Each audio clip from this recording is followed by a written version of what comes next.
Hi, everybody. This is Joshua. I'm Joshua Farrow from Paragon Autism Services. I'm a BCBA and a LBA. That's a behavior analyst. And this overview for parents and teachers and kind of more beginners in the field of ABA, it's going to talk about kind of a pivot that the field has made in the last several years and the research that supported it. And we're going to go through some examples and show the procedures a little bit so you guys can be a little bit familiar with what it looks like today. And then we'll also get you set up with some extra resources, if you want to look into things more deeply, maybe considering a field, career in ABA or just wanting to get more specific help, So I will also say there's a more advanced sort of version of this presentation with more data and more detail on a variety of sort of related procedures in another presentation at the Circle of Support conference called Innovations in ABA for Practitioners. Okay, so and thank you so much to ARC of Greater Prince William for having us being able to do this conference, share this information. We really appreciate it. Okay, so first we'll just do a really quick overview of what is ABA. If it's been maybe you've never had really an overview of what it is. This is a video from the Behavior Analyst Certification Board. So they are the ones that really oversee our certification and all of the things that we have to know to pass the exam and what we should be taught in school, etc. They also, keep up with ethics and other things in the field. So we'll talk about what ABA really is for us here.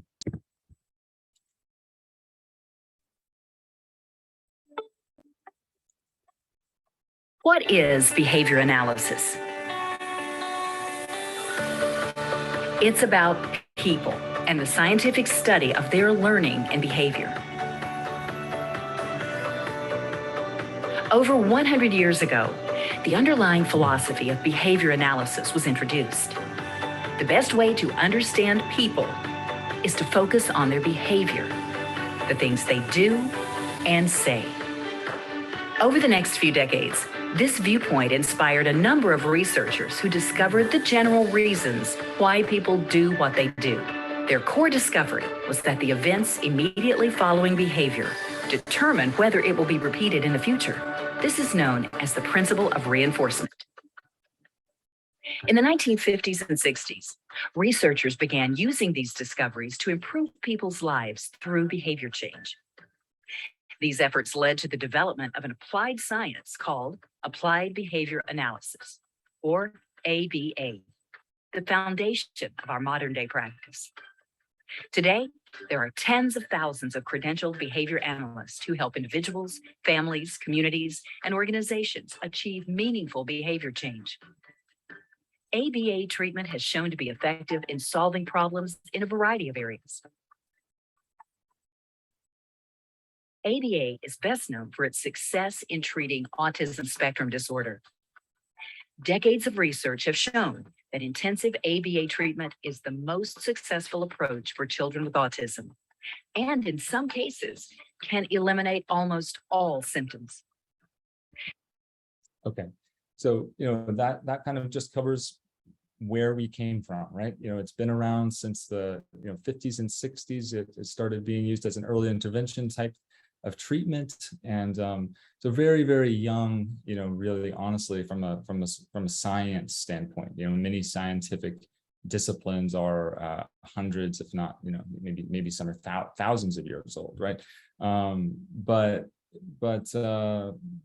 Yeah, so obviously there's been a lot of changes in the field in those 50 years. There's been a lot of changes in our culture too, and what's really pivoted in the last 5 years or so has been this turn towards more trauma-informed care, gentler forms of treatment that are just as effective while maintaining the individual's dignity, their ability to have choices in the matter, be able to keep them safe and keep behaviors down without forcing things Things are therefore able to be televisable, and they're, doable in classrooms and public. It's not going to be like something, this ABA treatment looks weird and looks funny.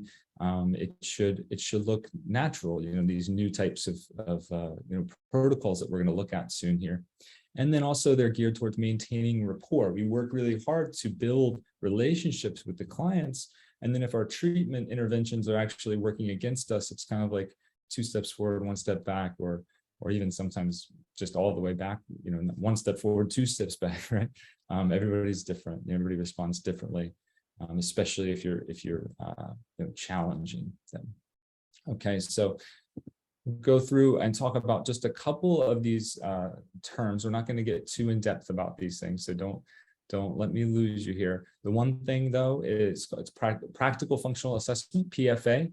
There's 2 parts to it. There's an interview format where you're just interviewing caregivers, interviewing teachers, people that really know that individual, and you're getting a hypothesis for why is that behavior occurring, this problem behavior occurring. And we're talking about severe problem behaviors here for these types of treatment options I'm talking about. This isn't going to be like minor things. This is going to be, aggressive behavior, self-injury, or otherwise dangerous behavior that needs to be addressed. They're presenting significant, barriers to the individual's, learning and ability to, interact socially, etc. Okay, so the first part again is getting that interview with the people that know the child best, to get the information, to build your hypothesis. Why is this behavior occurring? Those people that know the child best are going to have the best information, to be able to help form that hypothesis. And then you're just going to test it. And we're gonna watch an example of how this looks. It's very simple. Really, like you're going to test it and make sure that you have all the information to turn on and off the behavior, to really control that behavior. And so you're going to actually get to the point where you're maybe about to see that behavior occur, that dangerous behavior. Maybe you're seeing a precursor or something they typically do before the behavior happens. And then we're actually stopping it, right? And well, again, we're going to watch what that looks like. But we want to turn that on and off. That's the hypothesis testing. We want to show control of that. And this can be done within an hour or so. It can be very quick. Okay. It can take longer as well. It can take multiple sessions. And then the other part of that, after you do that initial, interview-informed synthesized contingency analysis, the ISCA, I didn't go over what that big long term is, but again, don't get bogged down in language right now. Just know that's the hypothesis testing. That's where we're trying to turn it on and off. Okay. After we get control of it, we're going to be able to put together all that information we have now into a protocol that helps the individual learn skills they can use, not just facts. Skills are actually going to be able to use in their environment relatively immediately to gain more access to reinforcing interactions. These things that focus on communication, tolerance, and cooperation-based essential skills first. Okay, so not just working on flashcards and stuff, but working on things like they're actually going to make a difference in the individual's life, and hopefully help them have more meaningful interactions. Okay, there's been a lot of research done in this in the last 5 or 6 years. It's really gained enough traction to start being implemented at a larger scale, and it's been really promising, especially with these 2 things that we just talked about, to see how it's transformed the field. And we'll look at some videos, and it'll make more sense as we go. Okay. All right. So here's an overview real quick of how you figure out what the individual in the months preceding this. What the individual is going to be motivated by. Okay. So how are you going to turn on and off that behavior? What's going to be your synthesized contingency? Okay, so we'll look at that. For this kid, his contingency that really kept him happy, made him, HRE stands for happy, relaxed, and engaged. It was one-on-one attention. It was access to toys, no demands, following his lead, talking about cars, cracking jokes, talking as if you are an object. You actually see, I think, the guy do this in the video, and then taking walks. Okay, so a lot of different things, kind of required to keep this individual pretty consistently happy. But you'll see, I think that they did it here. So the first part is really just making sure we can establish this reinforcing period with the individual. We're just not seeing any problem behavior at all. Okay, oops, get that back. In the months here preceding we the are. start of and create a context that he enjoyed and problem behavior was highly unlikely to occur.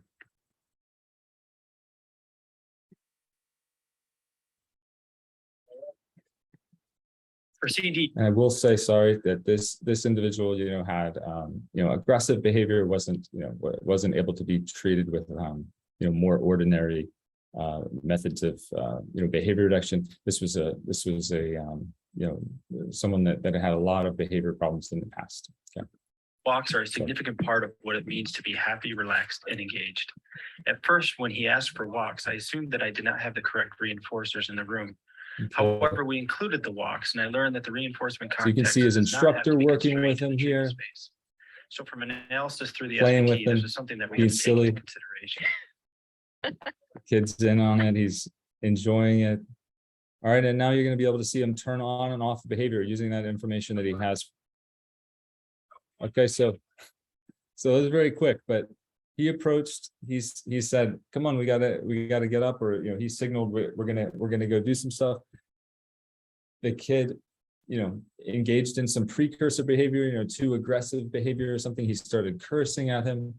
And immediately he backed off, and as he backed off, and he gave back the all of the stuff that the kid wanted that we talked about earlier. Okay, so it seems very counterintuitive, right? But again, we're not modifying behavior at all at this point. We're really just showing that we understand the behavior, that we're able to work with the individual, we're building trust with them, and that's what's happening here. So again, real quick, you can watch here, and then we do this multiple times. This is on and off.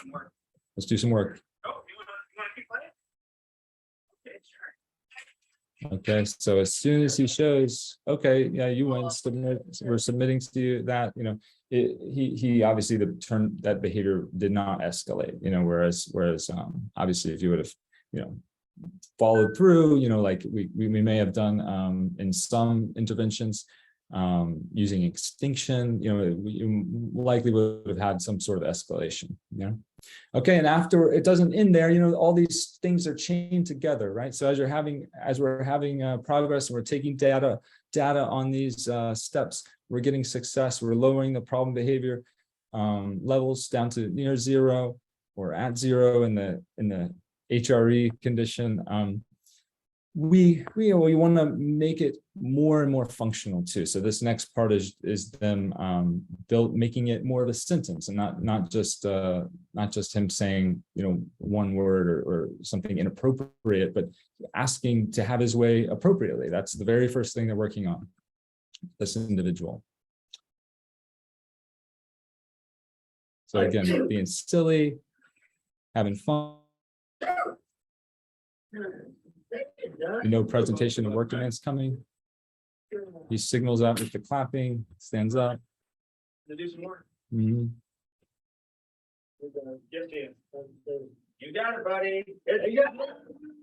Okay, and he requested, and he got it, right? Seconds. So It shows us. he requested to have his way, and immediately it goes back, so it goes back to having fun again.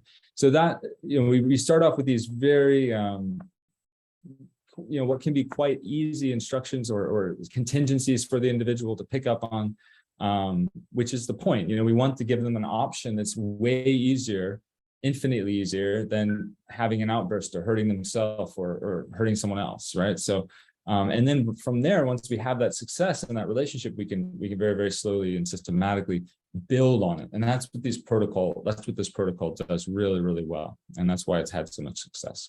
Okay, the next thing that I go through is just building, again, making the communication more complicated, generalizing it. So they're going to go do it outside and make sure he's requesting that break outside or my way outside. but we'll go on to the next one here real quick. We'll also, actually, I'll show you real quick. So this is just the data from that on and off. You can see the white dots. That's when the behavior is off, obviously. So that's when he has access to his stuff, the attention he wants. Everything that was shown to be reinforcing to him, it made the behavior was at 0, right? And then the behavior was able to be turned on, or some precursor was able to be seen immediately after switching the condition. And you can see these 1, 2, 3, 4, 5 on the bottom there. They kind of each one delineates a different condition switching, right? So you can see the black, the behavior goes up, right? And the white, the control condition, where he has access to everything, it's low. And that's all you have to see. Again, that can only take about 30 minutes or so if everything goes well, and it's right on the first time. And then you can move on and start teaching their requesting. Okay. And here, so we talked about already the skill-based treatment.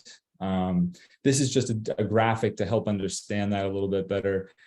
Again, starting from the bottom, we build the communication piece first, because that language is really a tool for them to help. It's to help them get what they need, rather than using their other tool that they've learned, which it might be aggressive behavior or self-injurious, or some other dangerous or severe behavior. That's been that's had a history of reinforcement. So we're teaching the communication skills, and then we're layering on very, very slowly and systematically some toleration-based skills, some ability to give up items, relinquish items, transition between things. And then we can get into doing all kinds of other teaching, just like you usually would. But again, the focus needs to always be on using the skills, using them successfully in the correct context. So that can mean academics, obviously, but can't just be academics. We need to have leisure with the family and leisure with friends, and inside and outside, and all those things are layered on top of this initial success that we just sort of watched in the video with that gentleman. Okay, we'll watch another one here real quick. This is another gentleman who's nonverbal, actually using a button to communicate. So you'll be able to see him, and he'll go over his behaviors and stuff a little bit too in the beginning. And it's going to be that same.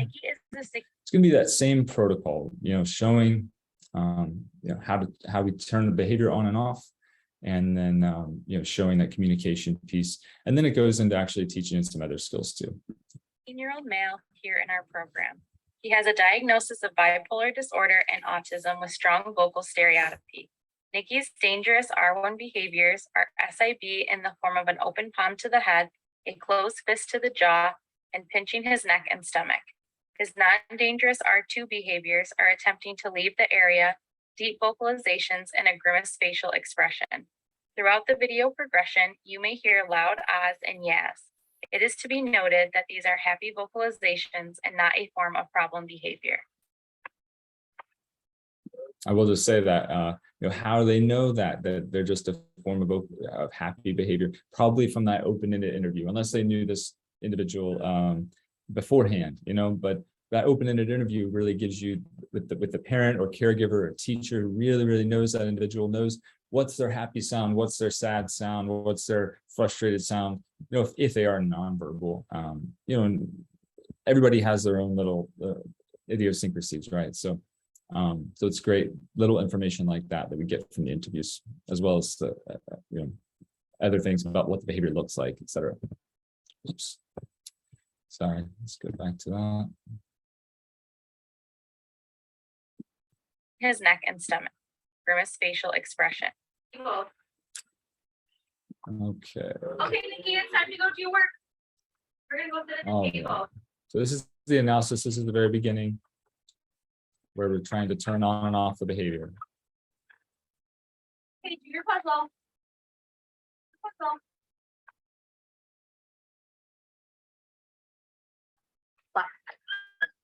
We learned that part of Nikki's reinforcement was also my attention. During analysis, I stood behind him to minimize my attention to progress the EO while also blocking stimming. We reinforced any attempts to leave the table as an R2.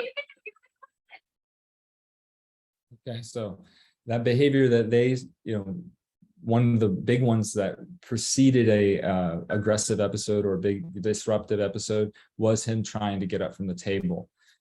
So that was the behavior that they reinforced right there. You saw them very clearly back off, give him what he wanted, which was to leave that work environment, get access, presumably back to what he wanted to do. Okay, so they were, let's see if the behavior was turned off or if he ends up getting up or. Okay. Let's see the next trial. The glasses were implemented to signal to Nikki that our attention was not available during the EO. As soon as he hit the My Way button, the glasses came up and our attention was available again.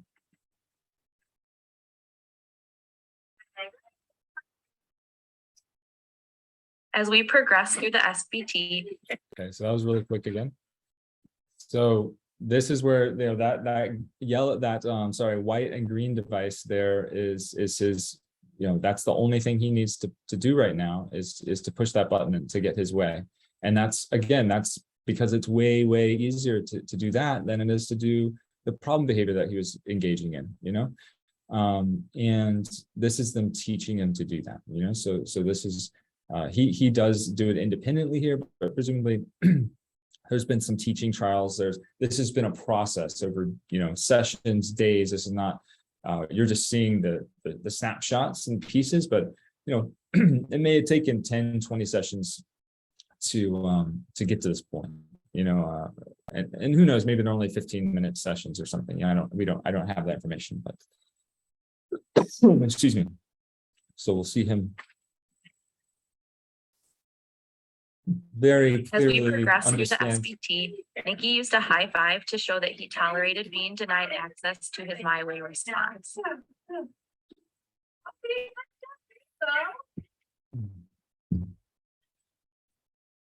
Denied Okay, access. so the next thing that we talked about from that tree, graphic a couple slides ago was, after communication, after being able to say, hey, I want my way, also being able to tolerate, right? So if someone doesn't give you what you want, being able to tolerate that, right? So that's them teaching him to tolerate is, since he's nonverbal, since they don't want to make it more confusing with another device, they're giving him a high five as his way to say, like, okay, I understand, you're not going to give me what I want right now. Like, okay, it's literally the equivalent of him saying, okay, right? So that's what they're doing right here. Nikki used a high five to show that he tolerated being denied access to his My Way He response. says no. He says, like, okay. And then they reinforce it. So they're very slowly building a chain. Okay.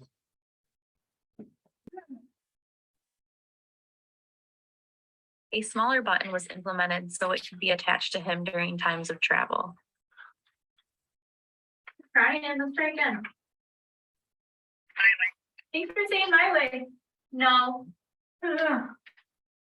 Scoot your chair in. Good job, Nikki. Here you go. Nice work. Okay.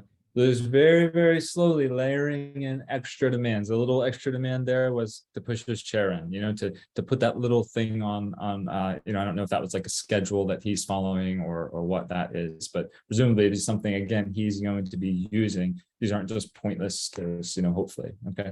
So that just shows, the way that they're systematically moving, from understanding the behavior, proving hopefully that their hypothesis is correct about what's turning on and off the behavior, and then just teaching the individual to turn on and that they can use this alternate behavior to rather than engaging in the problem behavior, and building up from there, slowly and surely. Okay. All right. The closing thoughts, I want to listen to this guy a little bit. He's Dr. Freeman. He's the former editor of the Journal of Applied Behavior Analysis and also the former president of ABAI. And he just talks about, well, I'll let him say, I think it speaks for itself. You heard a little bit about me from Aaron. Let me tell you a little bit about me from me. Okay. I will say this really, I think, just this is the theme. What he talks about is really, I think, the guiding sort of themes underlying this pivot that I talked about, where this sort of research, the direction this research is coming from. Okay. And what he says about reinforcement is really versus punishment is really poignant here.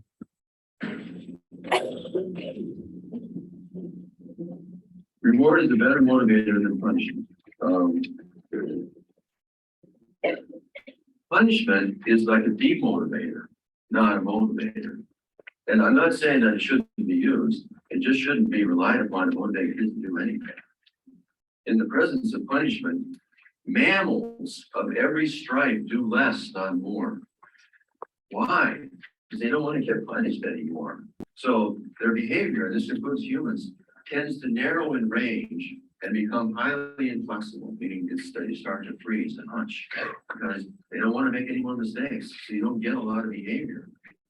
But in the presence of what you might call reinforcement or reward, behavior becomes much broader in scope and much more flexible. They open up more. They perform more. They behave more. Why? Because there's a possibility of reward around. There's a possibility of reinforcement around. If a person is running a marathon or a 10K and they're towards the end, they're going up a hill, they get this sense that they can't go another step. They don't know why they did this in the first place. They're just going to quit. That's it, because it's too punishing. But then they get to the top of the hill, and there, half a mile away, are the banners, the streamers, and the crowds. What do? They start sprinting. Just a moment ago, they were done, and now they're sprinting to the end. Why? Because there's a whole bunch of reward and reinforcement. Okay, that was a perfect time to stop, actually. So I want to paint the picture this as sort of a metaphor, that building on his metaphor. I really think, individuals with behavior concerns, no matter if they have autism spectrum disorder, maybe they have dementia, or there's a lot of different, disabilities out there that can lead to behavioral issues, that are dangerous, and these individuals still require the utmost compassion, and dignity, like we were talking about earlier, to be given and afforded to them. So, his example here about with the punishment, making everybody kind of be confined, that's how mammals respond to punishment, versus behavior, making everybody more comfortable, relaxed. That's like that happy, relaxed, and engaged thing I was talking about, right? If they're not happy, relaxed, and engaged, they're going to be very tense. They might lash out because they don't want, they can't have their balance disrupted. They're feeling threatened. They're feeling, I think that's the best way to describe it. Over time, they've developed this possibly sort of an aversion to many different parts of social interaction. And if we can change the environment and help them be successful, like we've sort of seen in these small videos today, you really can see a whole lot of new positive social behavior come out of that, because it's like he's talking about, you go over the hill and they see, oh, there's all these people cheering for me, there's all these people helping me in understanding what I want and what I'm like, and letting me communicate with everyone better, my own, what's going to help me more. And it really can just be an uplifting thing for everybody, the individual, obviously, yes, but parents and teachers and the actual practitioners as well. It feels much more reinforcing. So yeah, I do have a bunch of the sources here for you, and I also, my contact information is on the last slide. If you have any questions or anything, you can always reach out. But these, if you're interested in any, further digging or further learning, there's, a parent-friendly overview of the whole process by the, basically the creator of the process. He's worked with a lot of different people and had a bunch of different amazing help from many people, but Dr. Greg Hanley, he does a great parent-friendly overview of the process. You have Dr. Freeman, that we just saw his video, and then there's a bunch of other resources and stuff down here. So also, like I said at the beginning of the video, if you want to see another presentation from me, on the more advanced aspects of these procedures, it goes over a little more data and a little more detail about some different modifications to these procedures and some different or related procedures, then just check that video out. It should be called Innovations in ABA for Practitioners. Okay, but thank you so much for your time today, and yeah, take care. Oh, no, I'm sorry, but false alarm. Here, we have this one. We have how to get trained and find help. So I have the BACB information down here. I forgot I added this slide, I'm sorry. I have the BACB information. That is if you're interested in becoming a behavior analyst, you're interested in learning more about the field of ABA and how to become educated in it. There's a link there. There's also a link if you already have some training in ABA and you are just more interested in the PFA and SBT stuff that we talked about. There's an organization that provides that training for behavior analysts and other, mental health providers. If that's within your scope of study, you might want to look into it. And then, yeah, there we go. That's the last slide. And I do have my phone number on there. My email address is also, I didn't want to put it on here, but it's joshua@paragonautismservices.com. Again, that's joshua@paragonautismservices.com. Thank you so much. Have a good one.